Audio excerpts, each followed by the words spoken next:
সাব্বির রহমানের মারকুটে finishing, batting partner Shamim পাটোয়ারিকে এভাবেই দেখালেন মাসেল। সাব্বির শামীমরা যখন ফিনিশিংয়ের দায়িত্বে, তখন রাজশাহীর অধিনায়ক নাজমুল শান্তর কোনো পরিকল্পনাই কাজে আসেনি।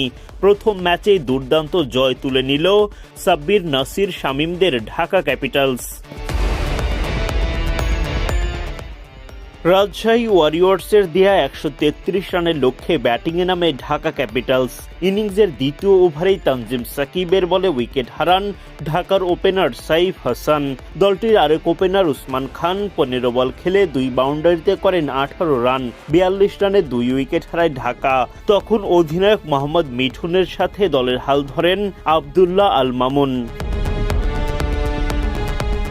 মিঠুনের ব্যাট থেকে আসে ১২ রান, মামুন ফিরে যান ৩৯ বলে ৪৫ রান করে। রাজশাহীর বোলাররা খানিকটা চাপ তৈরি করলেও সাব্বির রহমান, শামীম পাটোয়ারির দেখানো পথ ধরে জয়ের দেখা পায় ঢাকা ক্যাপিটালস।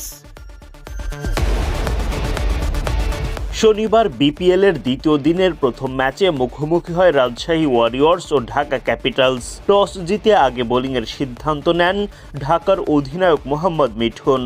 রাজশাহীর হয়ে ইনিংস শুরু করতে নামেন সাহিবজাদা ফারহান ও তানজিদ তামিম।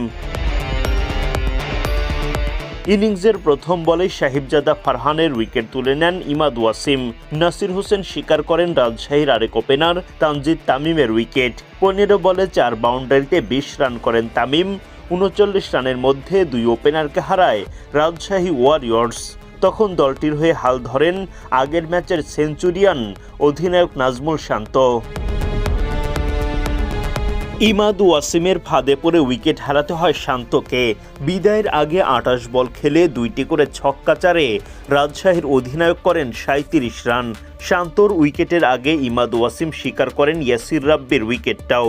রাব্বি ১৫ বল খেলে করেন ১৩ রান। এস এম মেহরব রানের খাতা খুলতেই পারেননি।